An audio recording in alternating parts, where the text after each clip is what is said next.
Imagine 3 empreendedores que, por causa do isolamento do Covid-19, tiveram que migrar para o trabalho home office e trabalhar remotamente. Muito provavelmente eles irão manter uma boa comunicação e eles podem utilizar poucas ferramentas, inclusive algumas gratuitas, para continuarem sendo produtivos trabalhando de casa. Agora, imagine uma equipe não com 3, mas com 600 pessoas trabalhando em uma mesma empresa remotamente. O cenário ficou um pouco mais complexo por causa do aumento do número de indivíduos. Agora, são necessários processos, protocolos, regras, convenções e a utilização de ferramentas robustas para a cooperação entre esses indivíduos, que fazem parte de uma mesma empresa. Tudo isso para que eles continuem colaborando em grande escala de forma flexível. Nesse cenário, vai ter que ter alguém liderando e possivelmente contando algumas histórias para que todos tenham motivação e foco no trabalho a ser executado. Concorda? Mas quer saber o que esse exemplo tem a ver com a sua história, com a minha história? E quer saber o que esse exemplo tem a ver com a história dos Sapiens? Então fica ligado nesse episódio do Resumo Cast, que traz a segunda e a terceira parte do livro Sapiens de Yuval Noah Harari. Inovação, negócios, desenvolvimento humano. Não é só um resumo de livro. A equipe de leitores mais crítica do Brasil vai trazer agora grandes ideias para empreendedores. Você está na terceira temporada do Resumo Cast e dentro de alguns minutos vai se tornar um ser humano melhor. O livro Sapiens foi publicado no Brasil em 2015 e logo se tornou um dos maiores best-sellers dos últimos anos no mundo todo. O autor é o historiador, filósofo e professor de História na Universidade Hebraica de Jerusalém, Yuval Noah Harari. Além de Sapiens, Harari também é autor dos best-sellers Homo Deus e 21 lições para o século XXI. Está começando agora o segundo episódio da série Sapiens do Resumo Cast. E nesse livro o autor explica que 3 importantes revoluções contribuíram para sermos os Sapiens de hoje. A Revolução Cognitiva, que iniciou por volta de 70 mil anos atrás. A Revolução Agrícola, que iniciou por volta de 12 mil anos atrás. A Revolução Científica, que iniciou há 500 anos atrás. Esses números que citei estão baseados em junho de 2020, que é o presente para mim agora em 2020. E se você é um Sapiens do futuro que está escutando esse episódio do Resumo Cast por volta do ano de 2500, lembre-se de fazer as contas.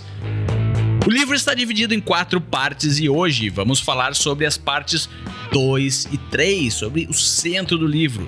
Se você ainda não escutou a parte 1, minha sugestão é parar esse áudio e procurar o episódio 5 da terceira temporada do Resumo Cast, que é o episódio anterior a esse, e lá nós falamos sobre o início de tudo, que foi a revolução cognitiva. Vamos então aos melhores estalos do episódio de hoje, da metade do livro dos Sapiens. E a nossa equipe hoje está composta, além de mim, por mais 4 empreendedores que irão te falar agora qual é a mensagem dos capítulos 2 e 3 do livro Sapiens. Fala pessoal, diretamente do Rio de Janeiro, Arnaldo Neto aqui, autor do best-seller Vivendo de Propósito, fã número 1 do Resumo Cast e agora apresentador do programa que mudou a minha vida. E para mim, a ideia central dessa parte do Sapiens é a seguinte: a essência da Revolução Agrícola foi manter mais pessoas vivas em condições piores. Alô pessoal, professor Emílio Amorim, de Juiz de Fora, aqui em Minas Gerais. Mais uma vez aqui com vocês, falando sobre esse livro tão importante que também mudou a minha forma de ver a vida e trabalhar. E hoje a gente precisa pensar, caímos na armadilha e agora o que fazemos? Olá, ouvinte Resumo Cast, sou Holden Macedo, falando diretamente de Brasília e além de defensor público, sou também professor de Direito Civil e empreendedor no ramo de desenvolvimento pessoal e da preparação para provas e concursos públicos. E a ideia central da segunda e terceira partes do livro é que nós, seres humanos da espécie Sapiens, somos impulsionados pelo aumento demográfico, aproveitando-nos dos nossos cérebros desenvolvidos e da necessidade biológica de perpetuarmos a espécie para construirmos, à base de ordens imaginadas, condições de alimentação e estruturação administrativa de um grande número de membros, passando a construir religiões, impérios, moedas, códigos de normas, hierarquias e novas mídias para a comunicação intersubjetiva, principalmente com relação à comunicação escrita e, em especial, a linguagem dos números, que vai abrir oportunidade para a próxima revolução da espécie. Eu sou Rafael Pires, direto aqui de São Paulo. Sou coach, também sou um sapiens. Para mim, a ideia principal do livro, nessa segunda e terceira parte, é que há milhares de anos o Homo sapiens optou, mesmo sem saber, pela quantidade em vez da qualidade e desde então se tornou refém disso. E na minha opinião, a ideia central dessa segunda e terceira parte do livro é que ela é a continuação da parte 1. Depois da revolução cognitiva que proporcionou os sapiens a colaborar flexivelmente em grandes escalas, dominando o planeta, chegou um determinado momento que ocorreu uma explosão demográfica por causa da revolução agrícola. A complexidade da história dos sapiens aumentou e, ao mesmo tempo, unificou a espécie e globalizou o planeta, abrindo as portas para o surgimento de dinheiro, da escrita, religiões, dos sistemas políticos, dos impérios e preparando o mundo para a grande revolução científica que viria na sequência.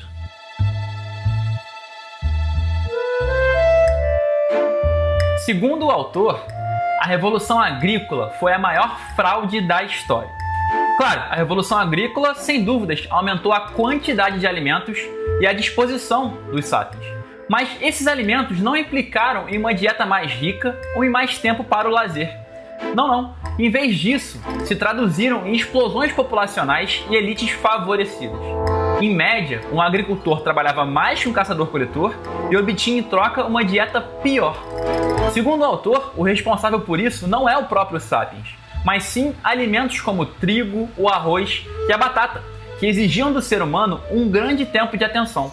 Por isso, Yuval Harari crava que nesse período foram as plantas que domesticaram o homem e não o contrário.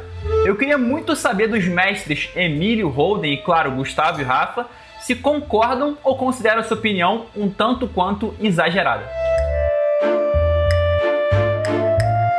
Arnaldo, eu vou começar pontuando o seguinte, o Harari ele foi muito comparado com o Carl Sagan quando ele escreveu aqui os Sapiens, justamente porque ele deu uma visão ampla da história da humanidade, como fez o Sagan com relação à história do universo.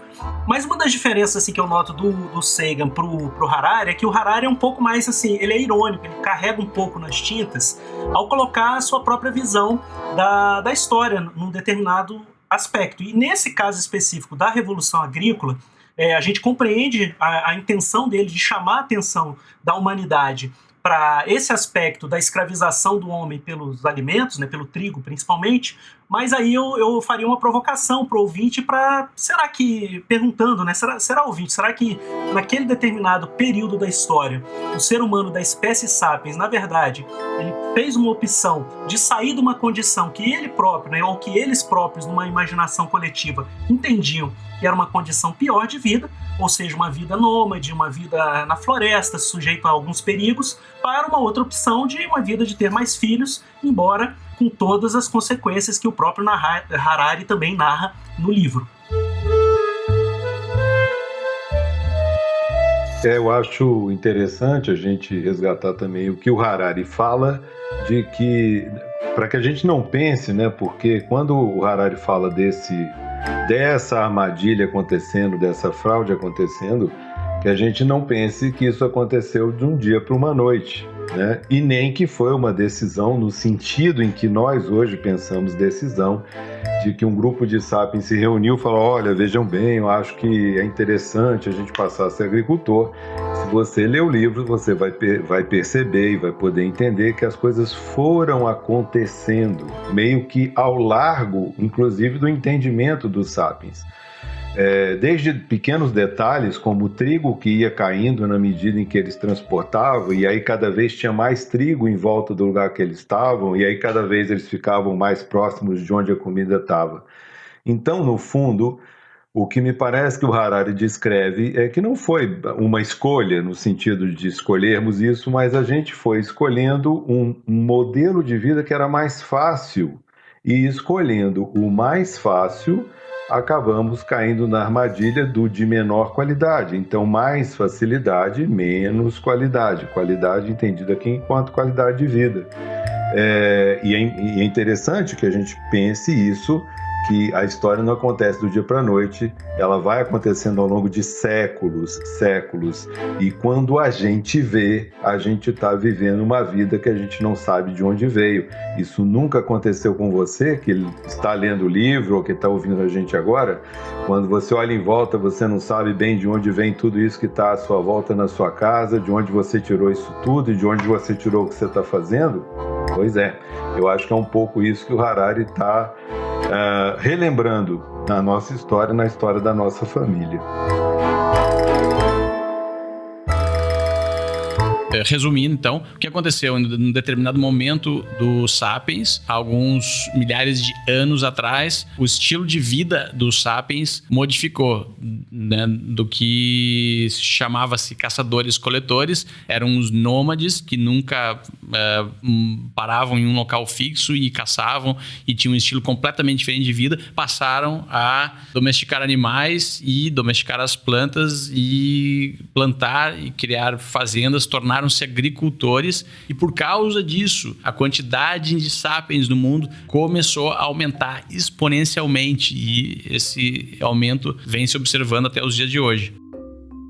O Harari, exatamente, olha só, veja que coisa interessante. O Harari, ele diz que o ser humano ele foi evoluindo e fazendo algumas opções, e quando chegou no final da estrada, ou enfim, num determinado ponto da estrada, ele se meteu numa roubada, que seria exatamente a Revolução Agrícola. E puxando esse raciocínio para o epílogo do livro, como é que você garante que hoje a gente também não tem só uma visão apenas parcial de todo o fenômeno e vai querer decidir o futuro da humanidade com base, entendeu? Ele está sendo ilógico e ele está sendo contraditório com ele mesmo.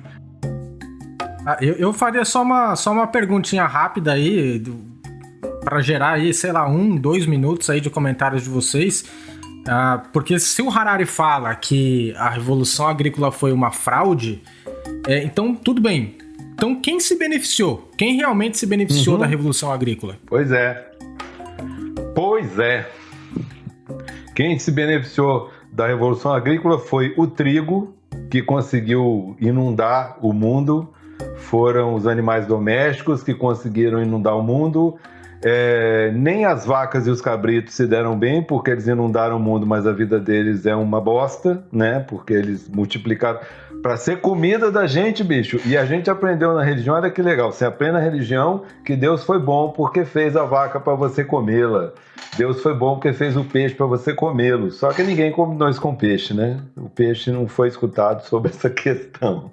Então, quem se deu bem, bicho, foi o DNA, o RNA e os ribossomos e aquele pessoal todo se multiplicando loucamente, igual o Covid-19, né?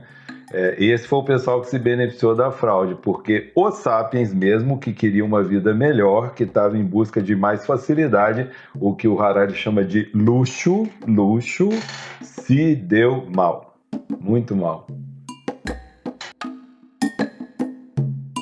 O Harari também menciona, com relação a quem se deu bem com a Revolução Agrícola, determinadas elites favorecidas. Inclusive, ele vai desenvolver melhor esse tema na construção de outros, né, capítulos com relação a impérios, a questão da hierarquização da sociedade, mas ele já antevê também, na opinião dele, exatamente isso, que algumas elites que conseguiram utilizar o trabalho de outros sapiens para efetivamente empregar na agricultura e ficaram governando, seria um modelo de administração. Os governantes se deram bem nessa Revolução Agrícola, se eu pudesse assim resumir.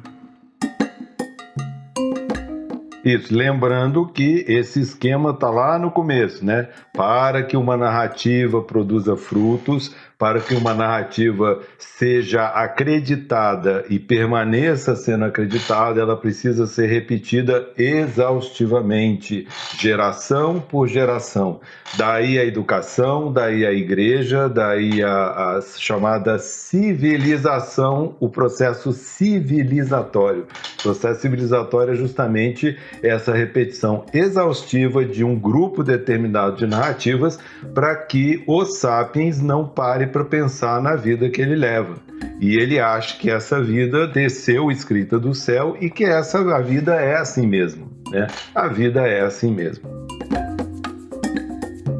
Agora eu vou fazer um questionamento que está relacionado com uma reflexão que está no livro também, mas que foi uma reflexão do Sapiens. Em algum momento nós tivemos que nos deparar com a espécie humana e aí teve a reflexão de nós, eles. Então eu vou ler um trecho aqui do livro que é: o Homo Sapiens evoluiu para achar que as pessoas se dividiram entre nós e eles. Nós era o grupo imediatamente à sua volta, imediatamente de quem você fosse, e eles eram todos os outros. Na verdade, nenhum animal social jamais é guiado pelos interesses de toda a espécie a qual pertence. Nenhum chimpanzé se importa com os interesses da espécie chimpanzé. Nenhuma lesma levantará um tentáculo em nome da comunidade global de lesma. Nenhum leão macho alfa tem a intenção de se tornar o rei de todos os leões. Porém, desde a revolução cognitiva, o Homo sapiens se tornou cada vez mais excepcional a esse respeito. As pessoas começaram a cooperar regularmente com completos estranhos que elas imaginavam como irmãos ou amigos, mas essa irmandade não era universal. Em algum vale vizinho ou depois de uma cadeia de montanhas, ainda era possível identificar quem era eles.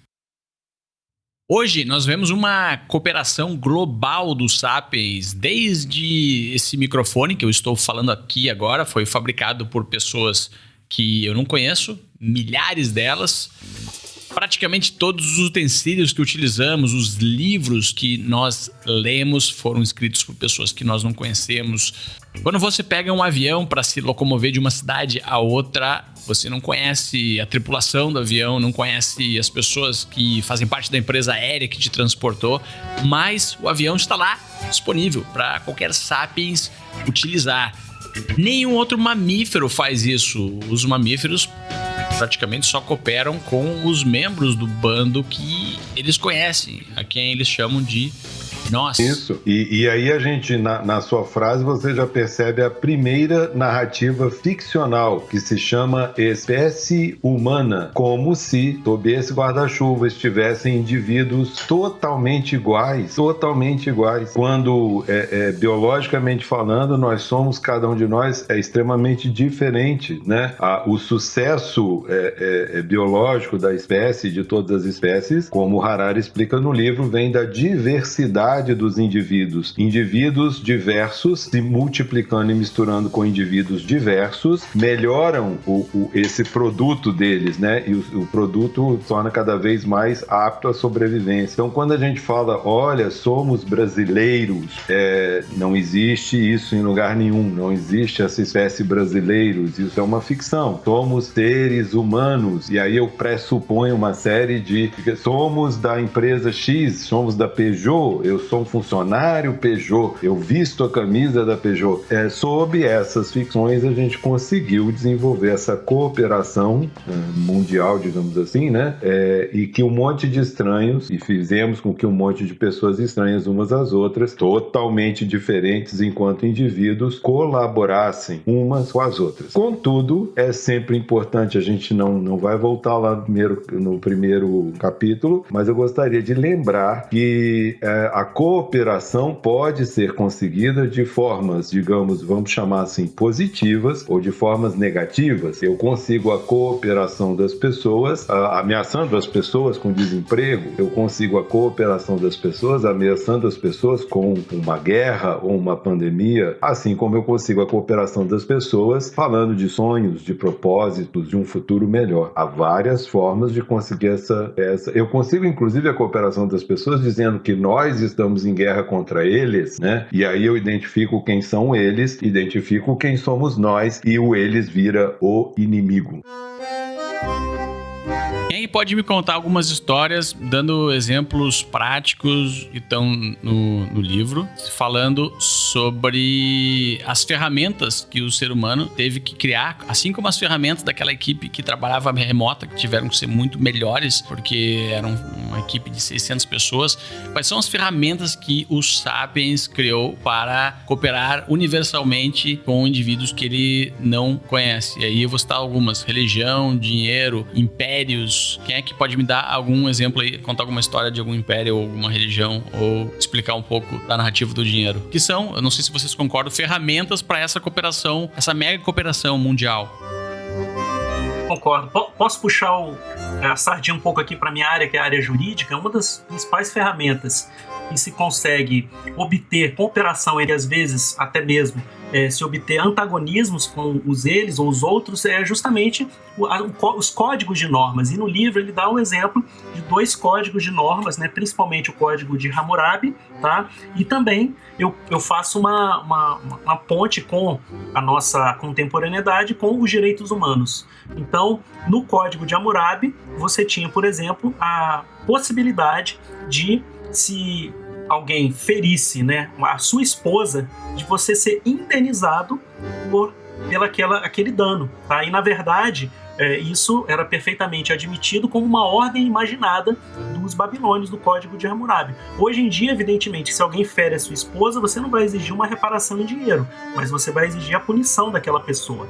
Então, esses códigos de normas, né, essas diversas leis e constituições que regem as nações civilizadas, são exemplos de ordens imaginadas que auxiliam o ser humano a cooperar entre si, e nesse caso, como o próprio professor Emílio disse, é uma cooperação que é baseada, em um primeiro momento, num reforço positivo de conduta, ou seja, todos nós devemos cumprir esse determinado código de normas, e caso eu não me submeta a esse tipo de cooperação, a partir daí já vem todos os rigores da lei com relação à coerção do Estado. Legal, esse exemplo é muito bom e me faz lembrar muito do exemplo do dinheiro também, né? Olha só que interessante. Antigamente as pessoas trocavam, quem sabe, 2 vacas por 3 espelhos. E aí, eventualmente, começou a ficar um pouco chato, complicado e trabalhoso levar as 3 vacas, pegar os 3 espelhos. E aí, se a vaca tá um pouco mais velha, se o espelho depreciou, se tiver que dar troco, como é que faz? Não existia o dinheiro. Aí, eventualmente, as pessoas criaram uma moeda, uma ferramenta de troca para que estranhos pudessem cooperar e negociar. Então, esse papel que hoje a gente muitas vezes vive por ele, perde famílias, amigos por ele, foi uma mera criação, uma mera ferramenta que foi criada, lógico, para que essas trocas e negociações pudessem ser feitas com maior facilidade.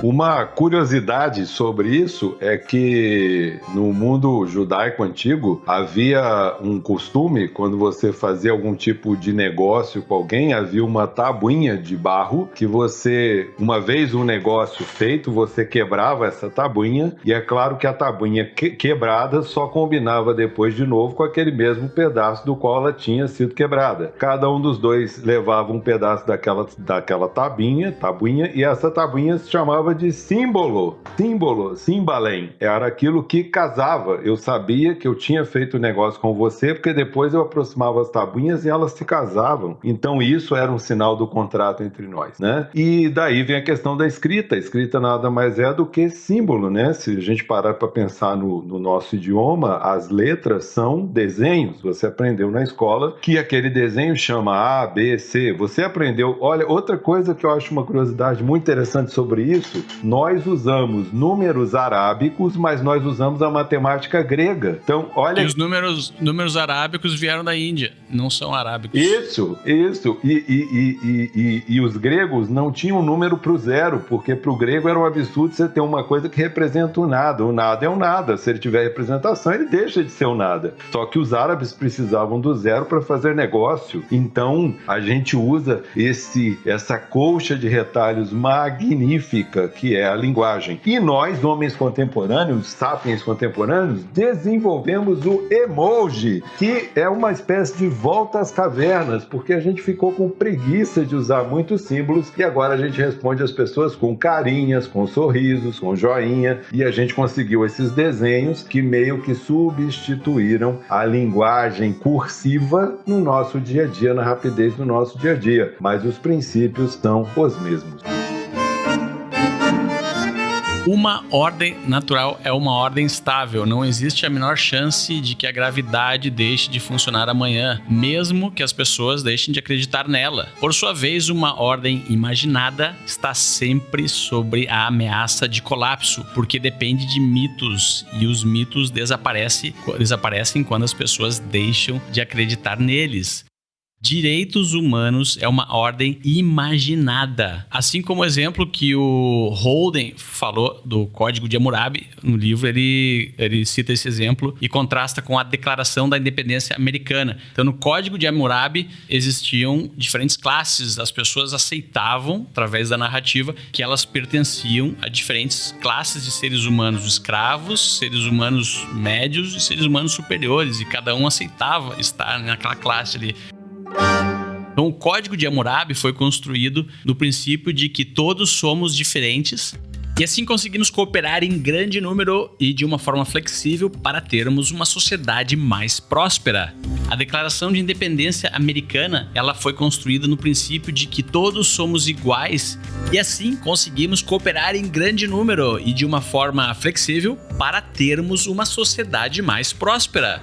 O mesmo objetivo, mas com uma narrativa completamente oposta. Esse é o poder das narrativas e das ordens imaginadas. Sim. E o poder dessas ordens imaginadas, dessas narrativas, emana da sua origem. O Código de Hammurabi foi originado miticamente de deuses. E a independência americana está baseada também numa narrativa mítica, que é a narrativa judaico-cristã da criação do homem por Deus. Deus nos criou todos iguais. Somos todos imagem e semelhança de Deus.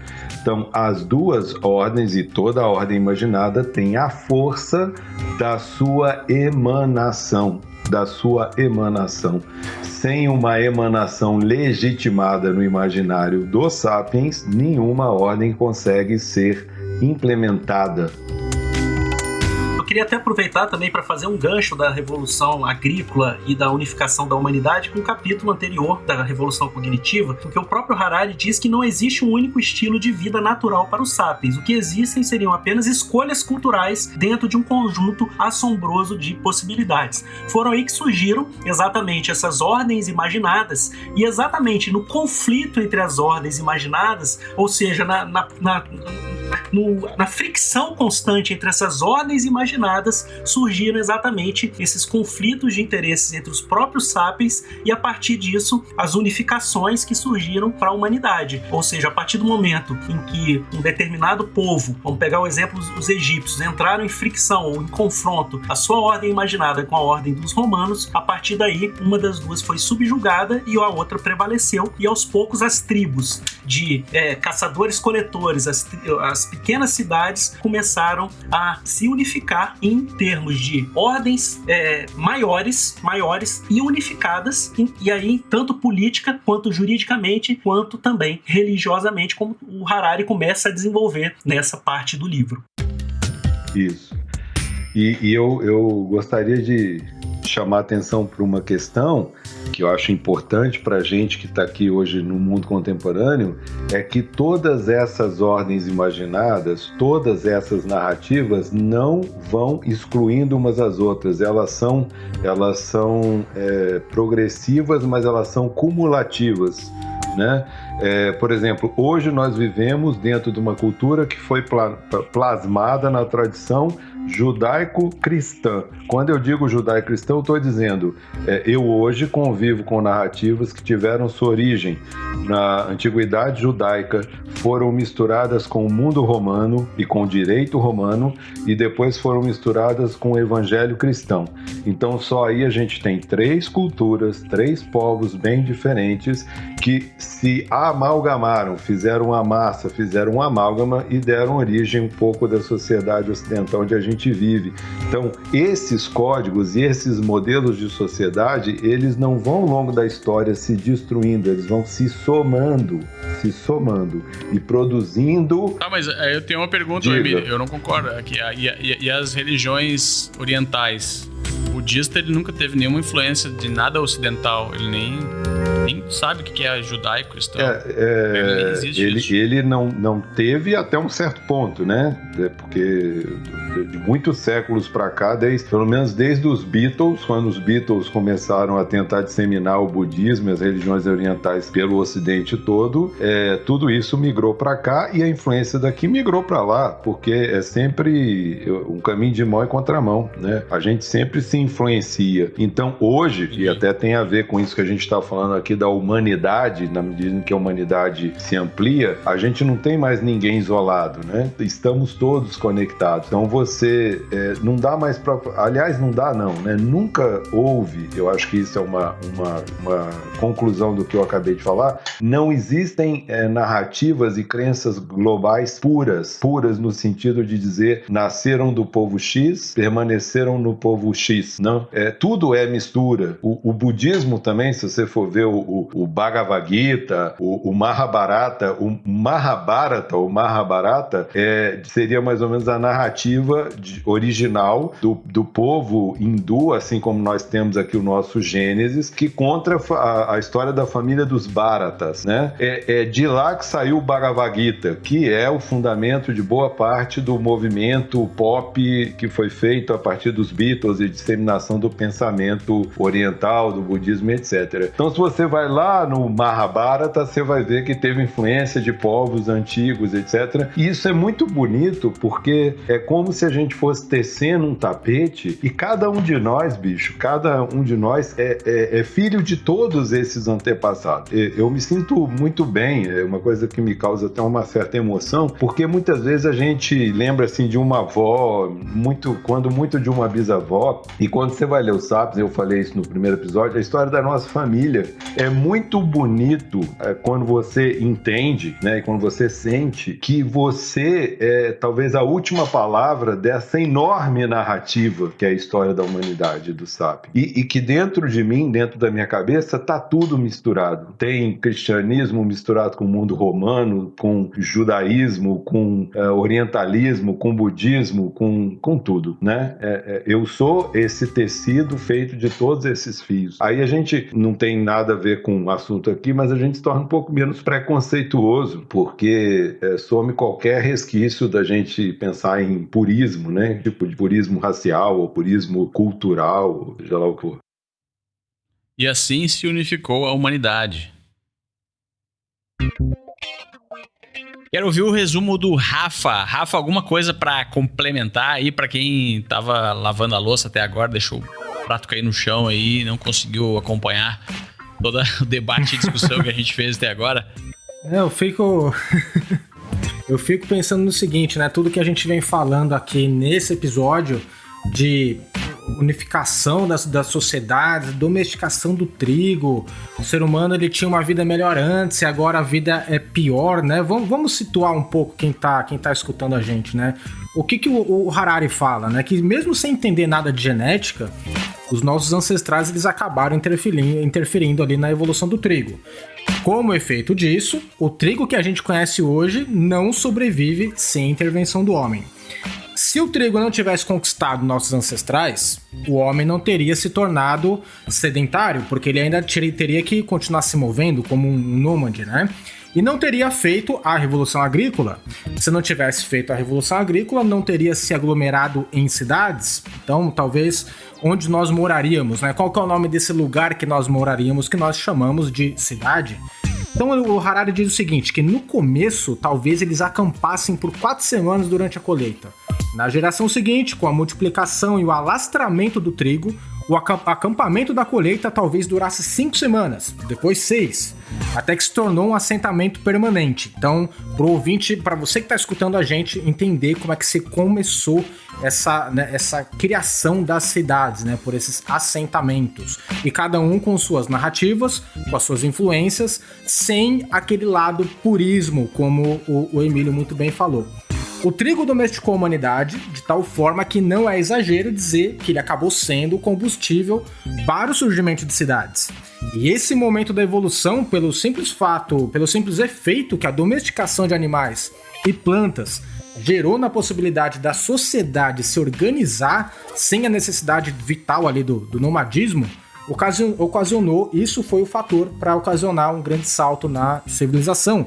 Estamos falando de quantidade de civilização.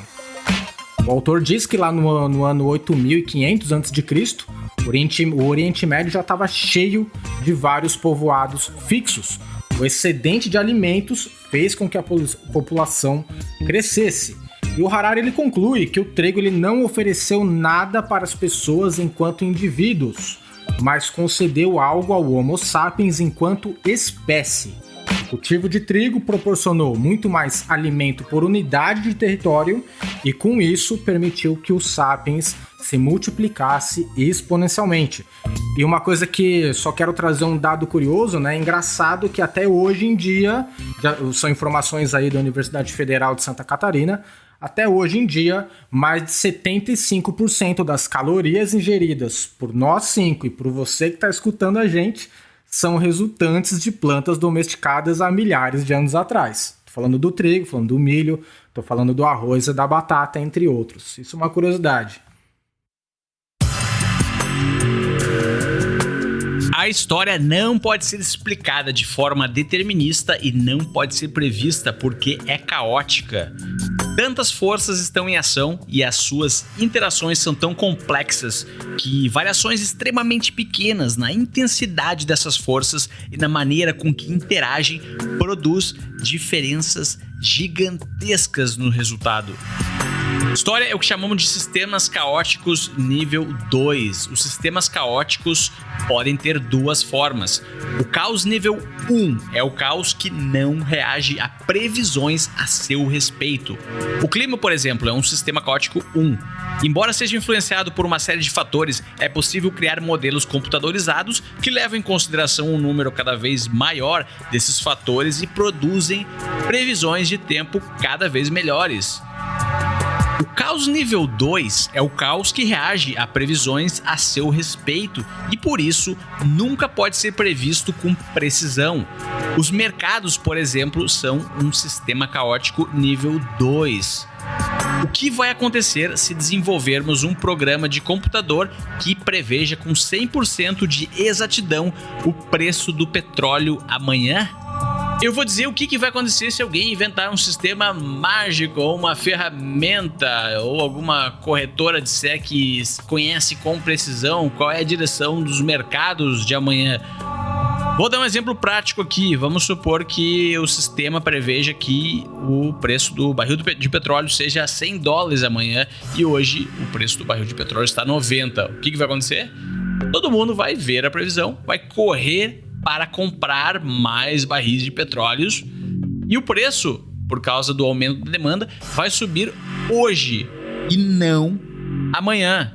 O resultado disso é que amanhã ninguém sabe qual que vai ser o preço, porque o mercado reagiu à minha previsão. E a história é exatamente assim, ela reage à previsão e às experiências e atitudes que nós tomamos hoje, no presente.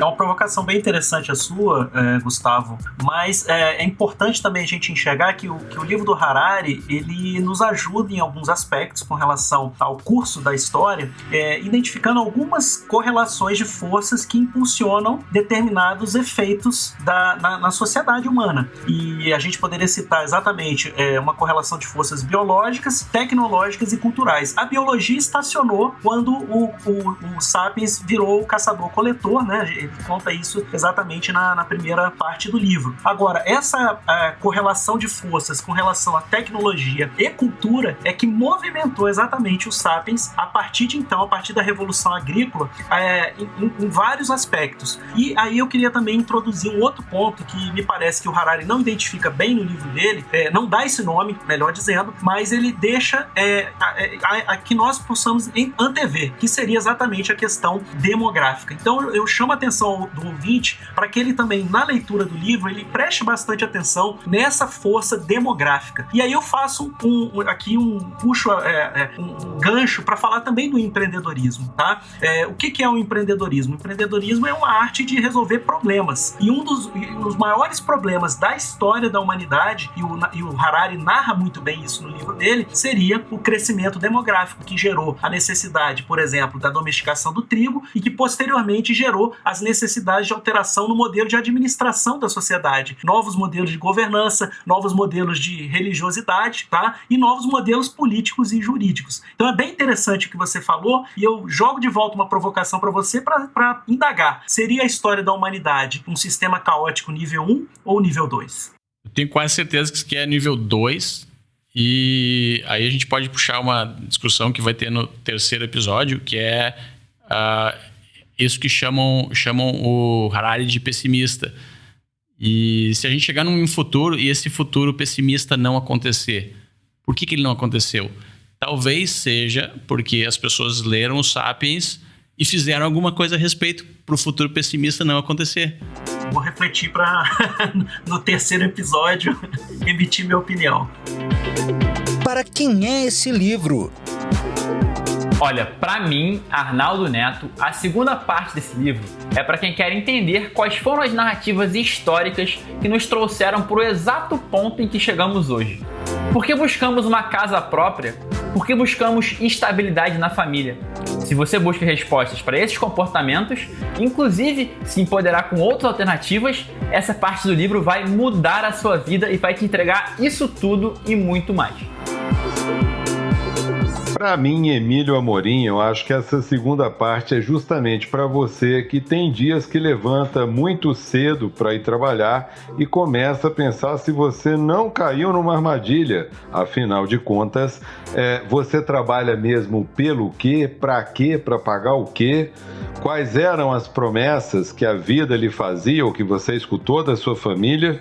Na medida em que você lê essa segunda parte do livro do Harari, você vai perceber que há uma saída para isso. Você pode começar a reconstruir narrativas à sua volta e construir à sua volta uma vida que tenha mais sentido e significado.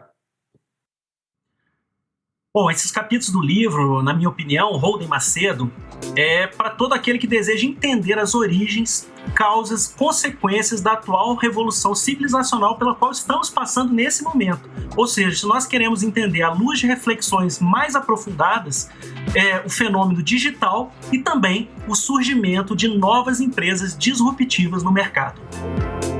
Na minha opinião, a segunda e a terceira parte do livro Sapiens é para quem tá afim de entender como aconteceu o surgimento de cidades, dinheiro, direitos civis e também entender o porquê que o ser humano se tornou sedentário. E na minha opinião, Gustavo Carriconde concorda com o que todo mundo falou. Eu diria que é para quem quer entender quais foram as fundações da próxima revolução que nós iremos abordar, que é a Revolução Científica. O que marcou ou mudou na sua forma de pensar ou agir? Olha, para mim, Arnaldo Neto, a segunda parte desse livro me ajudou a aceitar um impulso muito forte que eu sempre tive. Isso é muito pessoal, mas estamos aqui entre amigos, não tem nenhum problema falar isso. Eu tenho 32 anos, eu moro sozinho há mais ou menos 3 anos e olha, já morei em mais de 10 apartamentos desde então. O sentimento que eu sempre tive era que após 3 meses em um mesmo lugar, a curva de aprendizado meio que se achatava e eu ficava entediado. Então eu comecei a me cobrar achando que tinha algo de errado comigo. Ao ler a segunda parte desse livro, e obviamente a primeira anterior a essa, eu abracei o meu espírito nômade caçador-coletor, entendi que essa ideia de permanência foi algo que surgiu com a Revolução Agrícola e finalmente me aceitei como um nômade digital. Então hoje em dia eu não moro em um lugar, mas eu estou de passagem nele. Isso me trouxe uma leveza ímpar. Sapiens, muito obrigado. Tá, para mim, professor Emília Amorim, esse livro me ajudou profundamente a entender a mim mesmo. Eu, afinal de contas, sou um cara de 56 anos que já foi seminarista, técnico de segurança do trabalho, filósofo, consultor e hoje sou também hipnoterapeuta. E eu achava que eu não era normal. Depois de ler esse livro, eu descobri que eu sou bem mais normal do que eu imaginava.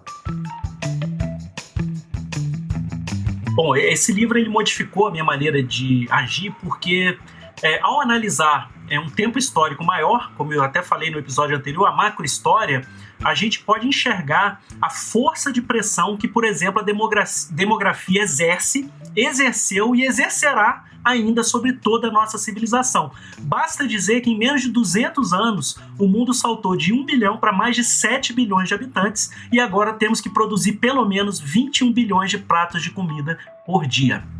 Caramba, assusta esses números, hein?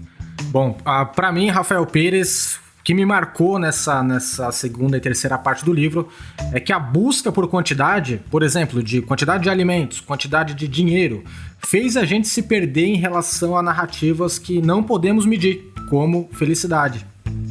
E o que me marcou nessa parte fundamental desse livro é que todos nós, como sapiens, para determinar e decidir, influenciar, impactar o nosso futuro, tanto a longo prazo quanto a curto prazo, a gente precisa conhecer a história e o que aconteceu no passado. Frase de outdoor. Olha só, pessoal, tava rolando promoção no outdoor, me liberaram pegar 2, tá? Só hoje. Então as 2 frases que eu não consegui escolher uma só, que eu trago são: primeiro, os luxos se tornam necessidades e geram novas obrigações. Segundo outdoor, a história é o que algumas poucas pessoas fizeram, enquanto todas as outras estavam arando campos e carregando baldes de água. Para mim, professor Emília Amorim, a frase aqui do outdoor seria: primeiro, você nunca admite que a ordem é imaginada. Você sempre insiste que a ordem sustentada pela sociedade é uma realidade objetiva criada pelos grandes deuses ou pelas leis da natureza. A frase que o Holden Macedo colocaria em um outdoor seria a seguinte: os humanos criaram ordens imaginadas e desenvolveram sistemas de escrita. Essas 2 invenções preencheram as lacunas deixadas por nossa herança biológica. E o Rafael Pérez coloca a frase: liberdade é algo que as pessoas inventaram e que só existe em nossa imaginação. E a minha frase é: a história não pode ser explicada de forma determinista e não pode ser prevista porque é caótica. Desafio para o ouvinte. Eu, professor Emília Amorim, gostaria de fazer o seguinte desafio para você. O Harari fala no livro que o luxo foi o que terminou fazendo com que a gente vivesse uma vida que não era bem o que a gente esperava. Eu gostaria que você olhasse a sua casa, olhasse em volta a sua vida e pensasse: quais são os luxos que hoje você sequer aproveita pelo tanto que você tem que trabalhar para mantê-los? Caro ouvinte, eu, Holden Macedo, queria desafiar você a imaginar uma drástica diminuição ou até mesmo o fim da multiplicação da nossa espécie sapiens no planeta. Por exemplo, se nós passássemos a adotar o mesmo nível de natalidade dos países da Europa Ocidental. Será que nós continuaríamos vivendo o mesmo padrão tecnológico, cultural, biológico, econômico e político?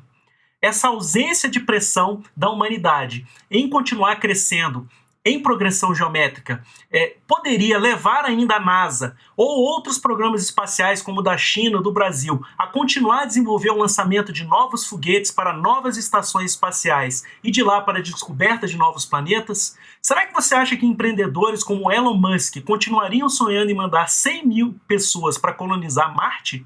Qual é o verdadeiro incentivo para o empreendedorismo, se não a resolução dos grandes problemas da espécie? E qual seria o maior problema da espécie sob a perspectiva do Harari e da macrohistória?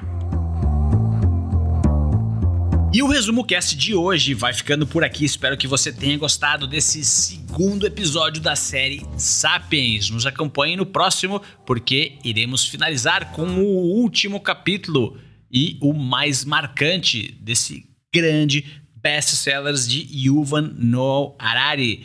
E agora, um agradecimento muito especial aos nossos Tribers apoiadores, que nos apoiam para continuarmos empoderando a humanidade com o conhecimento dos livros. Um grande abraço ao Jorge Pretel, ao Luiz Alberjante, a Jaqueline de Souza Ribeiro, Gabriel Cunha, Ricardo Zanlorenzi, Alexandre Nepomuceno Almeida, Carlos Alexandre Perim, Jaime Oide, Anderson Augusto Ferreira, Gustavo José de Luna Campos, Márcio Gomes Santana e Lucimar Roncolato Castilho. Muito obrigado por fazer parte do legado do Resumo Cast e nos ajudar a criar conteúdos como esse que você escutou hoje. Se você quer se tornar um Triber apoiador, visite resumocast.com.br/apoia-se.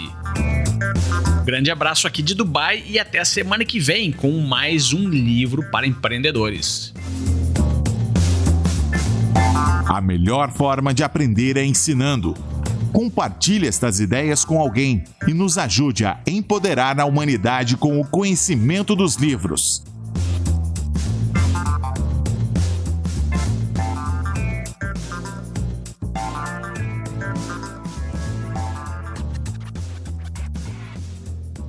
Eu acho que o Harari, ele... A minha dúvida, ela tá saindo um pouco dessa esfera, dessa discussão, se foi ou não, né, uma armadilha. Não. Acho que o Harari deliberadamente inseriu estrategicamente esse deslize no livro. E é isso que o diferenciou. O Harari, ele fala que ele... conclusão, entendeu? Porque essa inserção dessa... Porque é um deslize, dá uma opinião. Vários antropólogos escreveram livros sobre a história da humanidade e até os antropólogos criticam o Harari por esse deslize, mas porque criticam através da ótica deles e da narrativa deles, né? Por que você não pode contar dessa forma? Não, é bem interessante. Onde é que tá escrito? Né? Pois é. E eu acho que deliberadamente ele criou essa estratégia e eu acho que é isso que diferenciou ele. É por isso que a gente está falando do Harari agora. Eu acho que a única diferença é que o Harari deixou isso claro, porque não existe narrativa neutra, gente. Não existe isso. Nenhum cientista, nenhum historiador, nenhum antropólogo, o historiador da filosofia, né? Outro dia eu falei isso num vídeo. A história da filosofia antiga é dividida entre pré-socráticos e depois vem Sócrates. Quem foi que diz que todos os caras que vieram antes de Sócrates eram pré-socráticos? Nenhum deles se considerava um precursor de ninguém, né? Só que os historiadores fizeram isso. Fizeram por quê? Fizeram para quê? Então, não existem narrativas neutras. Todo mundo que narra alguma coisa narra a partir de um ponto de vista e com alguma intencionalidade, não é? Então, talvez o Harari só tenha dito assim, olha, eu estou querendo defender esse ponto de vista, essa é a visão. E eu corroboro essa minha visão com isso, né? Saiba que é isso que eu estou falando. É interessante. Talvez isso tenha mexido com as pessoas, né? O Harari, quando ele fez uma entrevista, salvo engano foi pro jornal El País, que eu tirei essa parte, perguntou para ele por que o El País perguntou por que o livro conseguiu interessar tanta gente. Aí ele fala, nossas vidas são afetadas por coisas que acontecem do outro lado do mundo, seja a economia chinesa, a política americana ou a mudança climática. Mas a maioria dos sistemas educacionais continua ensinando história como algo local. As pessoas querem ter uma perspectiva mais ampla da humanidade. Além disso, é um livro acessível e com um estilo simples que não foi escrito para leitores especializados. Aí agora é o ponto, ele fala, e é claro, preciso levar em conta o trabalho do meu marido e de todas as pessoas que trabalharam conosco, porque uma coisa é saber escrever um livro, a outra é promovê-lo. Na verdade, eu acho que o Harari, essas provocações que ele deixa inseridas no livro, são até uma técnica. A gente que trabalha aí com copyright, etc., sabe que existem alguns apelos, né, para a venda do livro. E isso eu acho que ele foi feito deliberadamente pelo Harari, né? E, obviamente, né, não tem nada de errado ele dar como o próprio Emílio falou, né? Não existe narrativa neutra, ele fez a narrativa dele e colocou o ponto de vista dele. Cabe a nós, né, fazermos a nossa própria narrativa sobre o que ele escreveu. E eu queria lembrar que a gente, que eu acho que o livro também repercute, concordo com o que vocês falaram, né? Ele sabe promover, as pessoas estão querendo ler pessoas que se posicionam, que não ficam em cima do muro, que dizem, olha, eu estou defendendo essa perspectiva, eu vejo assim, eu estou mostrando aqui por que eu vejo assim. E tem uma questão, a gente continua fazendo a mesma coisa, né? A gente continua comendo a comida no micro-ondas porque ela é mais fácil de fazer. Então eu continuo me enchendo de carboidrato sem comer proteína, sem comer outras coisas, porque é o mais fácil, é o mais tranquilo de fazer. Então repercute, porque quando eu leio os Sapiens, eu olho para a minha vida e falo, pô, bicho, eu continuo fazendo isso. Eu continuo escolhendo o mais módico, o mais fácil, e que vida eu estou construindo com isso, né? Você pegar aí países como os Estados Unidos, que o pessoal está morrendo de obesidade, né? A obesidade virou uma doença. Então, como é que é isso, né? Quer dizer, nós fizemos uma escolha pela facilidade, pelo que é mais fácil, mais rápido, mais instantâneo, e a gente está se envenenando.